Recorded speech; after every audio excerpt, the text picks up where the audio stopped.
yes, because I have a Twitter or whatever, whatever I tweet. And yeah, I think you're absolutely right. I mean, I understand such a small part of the whole World Wide Web. You know, I mean, there's so much out there. There's so much information. But you're right. It's a great venue to get stuff you're working on out there. I haven't necessarily done a project where like filmed for the internet or tried to sell it on the internet or anything like that. I know other actors have, and they've had a lot of success in that arena. You know, maybe it's something to look for in the future. I definitely think that like webisodes are coming a long way, and if you, I mean, it's just a really new area of, you know, kind of scripted TV. So it's definitely something that interests me in terms of maybe like looking and producing something like that, you know, or doing something like that with some of my friends. Of course, I haven't had time to do that yet, but it'll be the future, I'm sure. Yes. Who's an actress whose work I admire? Sorry, I'm getting my phone. I mean, you know what? There's so many people. I mean, the pinnacle person of our generation, or the generation ahead of me, is Meryl Streep. Of course, I love her. You know, everyone wants that career too. In our generation, I really do like Hilary Swank. I like, who else? You know, Kate Winslet. I mean, you know, people are good and well known for a reason, because they're good, you know? So, kind of the standard, I guess. Yes? I was comparing the show, and I was talking with somebody on the industry, and you were talking about the big hit.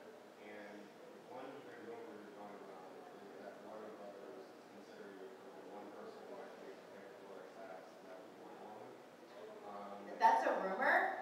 Damn, I need to get my people on that. Wow, I need to get myself on the treadmill, I guess, too. Hell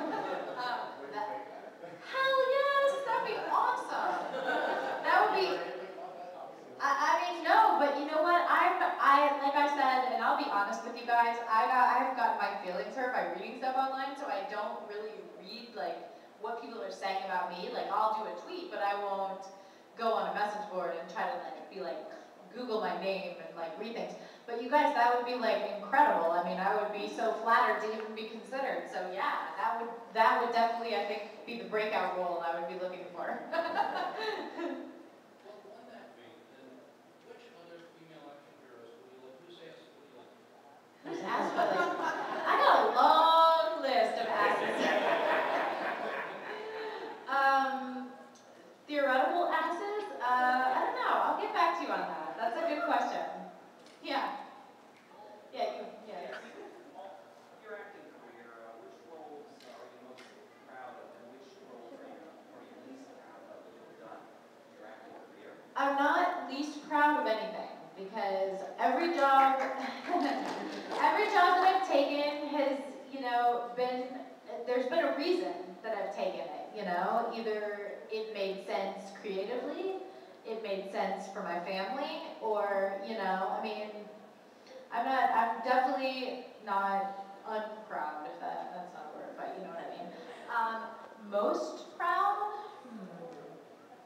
I mean, I don't know, it's really hard. I mean, this is another total cliche that you'll hear actors say, oh, I love all my characters, and I'm attached to all my characters. But really, if I start thinking through my roles, I'm like, oh yeah, well this one each character did represent like a certain time in my life, and a certain, you know, and it's interesting if I look back, like whatever I was going through in my own life definitely is reflected in each of these, you know, characters. So it's hard to pick one that was my favorite even, you know. Shows to work on? Definitely Buffy was my favorite. Movies to film? Definitely Bring It On was top 2, you know, and probably Grave Dancers was another fun one, just because it was on location and really, really fun, and, you know, you end up having a good time when you do that. With having kids, do you find that you think more about the type of roles that you want to take on? No. the dirtier and the more evil, the better, in my opinion. But, you know, I mean, I haven't, it's also interesting in my career, I've never kind of played the girl next door. Like, I've never played sort of the normal chick, you know. Yeah, I don't know why. You know. Like you live next door. Yeah, I do look like I could live next door, you know. But no, I haven't let, as an artist, I have not even thought of like my kids and being like, oh, I'm only gonna do movies where I don't say curse words or anything like that. I don't know if that's necessarily what you meant, but no, now that I have kids, I even want to expand my creativity. I have so much more to offer, I feel like. Like, I have so much more depth. It's funny because each year I go through my life, I look back and I'm like, oh, I knew nothing that last year, you know? And then the next year will pass and I'll be like, oh, I knew nothing last year. So I just, you know, I feel like I have so much more to offer, so many more experiences. Yeah. How's it feeling at challenges of maintaining your heavy business this industry? You know, I think that you just can't overanalyze it. You just got to do what you got to do, you know? It's like life. You just take care of business and take care of one thing and then you take care of the next thing. And, you know, I mean, obviously my family is extremely important to me and I kind of went from 0 to 50 in the last, you know, I mean, within 24 months ago I had no kids. Now I've got 2, you know? So you know, it was a big change for me, but I welcome change and I'm excited by change. So it's not anything I've ever really overanalyzed. You know, I filmed a movie while pregnant with my second one. You know, started going back to work and oh, there's my sister out there. She's waving. Everybody loves. I started, you know, taking meetings again, pretty much 2 weeks after I had this one also. So, you know, just part of life.